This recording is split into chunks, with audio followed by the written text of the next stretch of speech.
Hey YouTube, excuse me, John here with Kiefer Customs. I'm gonna do a quick little update video on a new day cab project I'm doing. Sorry I didn't do a first video on it before starting on it. I kind of wasn't planning on doing a video. A new day cab, and it's not mine. It's for Mike Kirby with Team KNK Hardware. I went down there back in December. Actually delivered him the silver and maroon day cab that I built back in the summer. The videos are on my page, and the aluminum dump bed that went with that. So he had this laying there for a while. It's a project somebody already started, and he asked me to take it home and see what I could do with it. So that's what we're gonna do.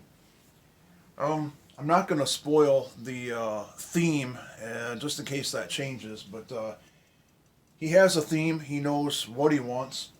It's going to stay orange, and he wants everything else flat black, with the exception of a couple pieces, and that's on my part, so I hope he likes that.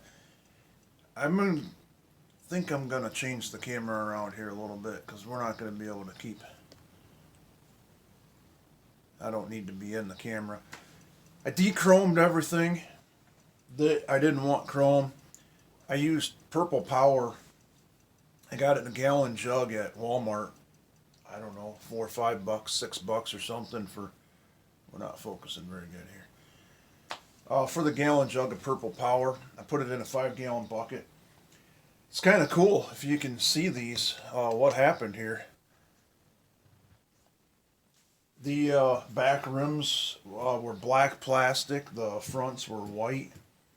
The fuel tanks were white, but then 2 of the caps were different. And that's one step. It's kind of a different, I don't know. You guys probably don't care. It's kind of interesting to me since I work in an injection factory where we make plastic bottles. But so with this, like I said, it was already done. It was a complete running truck. I don't think it was ran very long. I took the diffs apart to take the third spider gear out and stick it between the 2 other ones.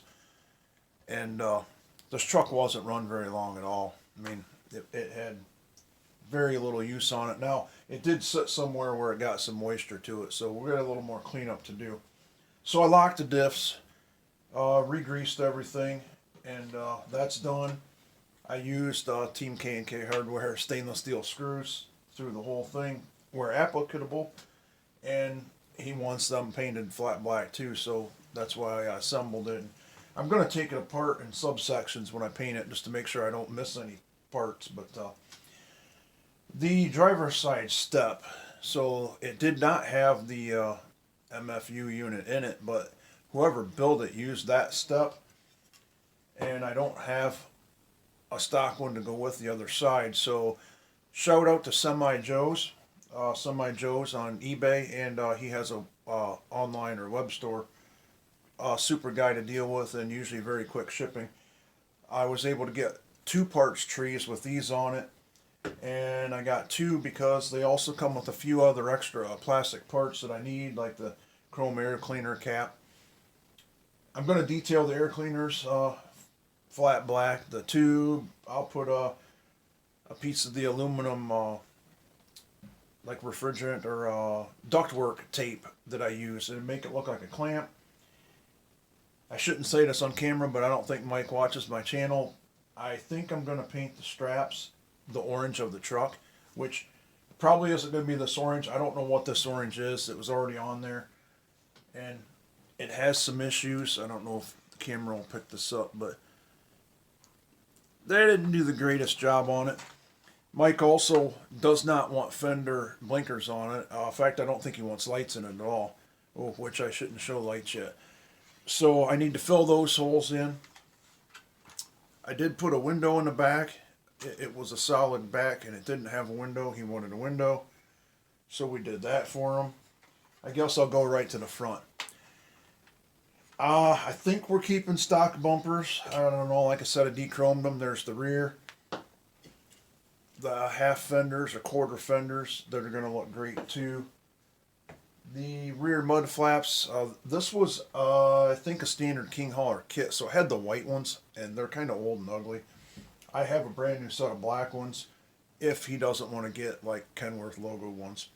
So, the front bumper, I cut, actually right here, I cut this. I don't know if this is going to focus. There we go. I cut that off of the front so that, if you can see that, so the bumper sits flush with the front frame rails and tucked it up so that it actually, I don't have the front two screws in it, but the body is going to lay right on it once it's bolted on. I do that, then I bolt the body up, and then I stick the bumper up there, and I take a drill bit and mark my holes. And then I drill into, I don't know if you can see that, the rest of the, it's thick enough plastic down in there to drill. I forget the drill bit number, but it's the correct size for a 3mm tapped hole. I just don't tap the holes. I thread it with the stainless steel screw since it's going into plastic.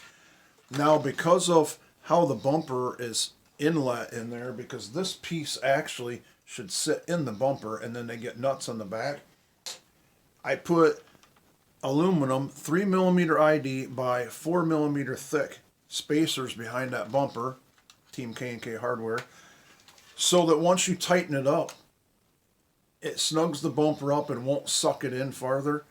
And this thing's strong. It's not coming off there at all. So that's the front bumper. Oh, lights. Yeah, look at that. And no, those are not garden trucking lights. These lights actually should have went to the silver and maroon day cab that I built. But I received the lights after I already painted the truck because that was for a 4th of July event. So I didn't use them. So we're using them here. Brian Almeida, exclusive RC, 3D printed these. And I'll pop one out. It doesn't take a whole lot to do.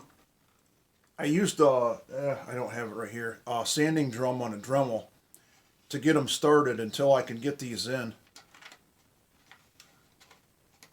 And then I took a appropriate sized drill bit with sandpaper, 220 grit sandpaper, and I hand fit them until they'll fit in.